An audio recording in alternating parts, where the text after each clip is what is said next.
नमस्कार, जय श्री राम। अ, आजकल लोकतंत्र का सबसे बड़ा पर्व चल रहा है और हम लगातार विभिन्न चरणों में मतदान कर रहे हैं। लोकतंत्र के इस पर्व में विभिन्न प्रकार के मुद्दे हमारे सामने आ रहे हैं, जिनसे प्रभावित होकर हम मतदान करने जा रहे हैं। आपने क्या कभी सोचा है कि लोकसभा चुनाव जैसे बड़े चुनाव में मुद्दे क्या होने चाहिए?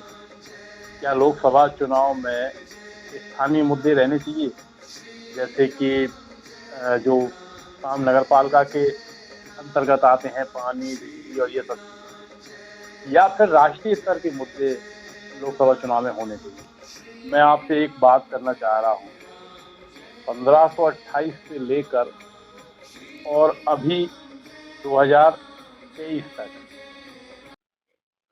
2024 ही मान सकते हैं, अभी 22 जनवरी तक भगवान श्री राम टेंट में बैठे रहे।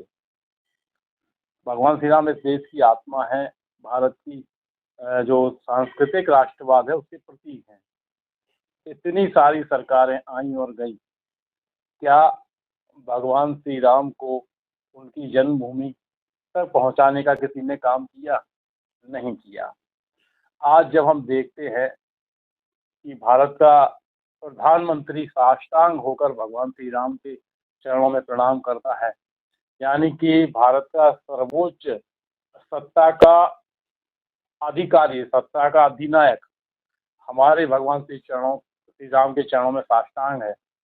जब हम देखते हैं कि एक आदिवासी समूह से आने वाली देवी राष्ट्रपति के पद को सुशोभित करते हुए भगवान श्री राम के रामलला की आरती, मंगल आरती करती हैं, तो ये सुखद सुखद क्षण जो हैं वो हमें याद दिलाते हैं कि हमने मतदान सही किया था।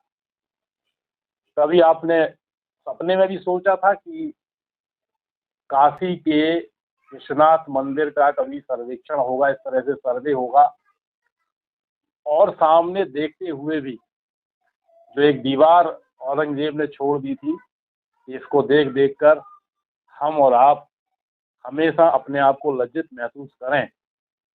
तो जानबूझकर ये सबूत सामने होते हुए भी कभी किसी भी राजनेता या सरकारों ने या दल ने उस तरफ ध्यान देने का प्रयास नहीं किया। लेकिन आज हमने देखा अपनी आंखों से कि भगवान विश्वनाथ के मंदिर का सर्वे हुआ, ज्ञान वापी का सर्वे हुआ। बहुत जल्द जिस तरह से भव्य श्री राम मंदिर हमने देखा, उसी तरह से भव्य काशी में विश्वनाथ का मंदिर भी हम मूल स्थान पर देखेंगे।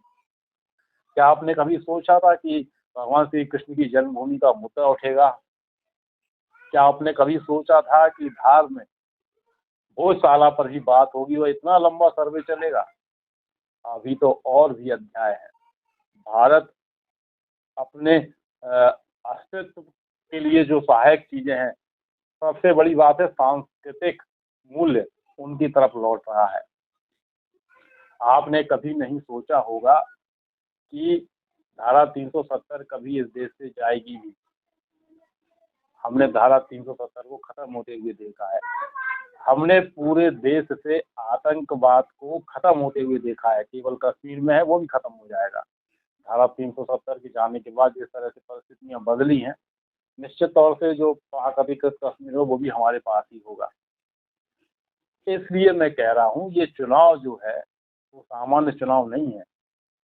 ये चुनाव हमारे देश के भविष्य का चुनाव है। इसलिए इस चुनाव को जातिवाद में न फंसाइए कि हमारा कैंडिडेट ब्राह्मण है तो हम ब्राह्मण को वोट देंगे, हमारा कैंडिडेट क्षत्रिय है तो उसको देंगे। अगले पिछड़े में मत फंसाइए, दलित श्रवण में मत फंसाइए। ये चुनाव हिंदुत्व की नए शक्ति के रूप में उभरने का चुनाव है। ये चुनाव हमारी आर्थिक समृद्धि का चुनाव है। कोरोना के बाद बहुत सारे देश आज भी संघर्ष कर रहे हैं अपनी रोजी रोटी के लिए, लेकिन हमारा देश वापस लौट आया है, पटरी पर वापस लौट रहा है, आया है और दौड़ भी रहा है। कम से कम ऐसे लोगों के हाथ में हम सत्ता दें। हमारा प्रत्याशी कौन है ये हमें देखना ही नहीं है, हमें ये देखना है कि हमारा प्रधानमंत्री कौन होगा।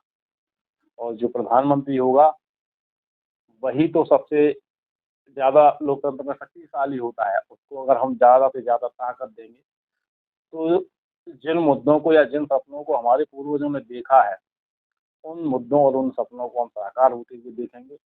एक बार, केवल एक बार जातिवाद पर नहीं, राष्ट्रवाद पर मतदान कीजिए और मतदान प्रतिशत भी बढ़ना चाहिए, इसका भी ध्यान रखिए। क्योंकि जिनसे हमारी लड़ाई है, जिनसे हमारा संघर्ष है, वो 100% मतदान करते हैं और हम मतदान करने नहीं पहुंचते हैं। लेकिन इस बार 100% मतदान हमारी तरफ से भी होना चाहिए, जिससे कि हमारी ताकत का, हमारी एकजुटता का और हमारे अस्तित्व के लिए किए जा रहे संघर्ष का एक व्यापक चित्र सबके सामने प्रस्तुत हो। जय श्री राम। बहुत बहुत धन्यवाद।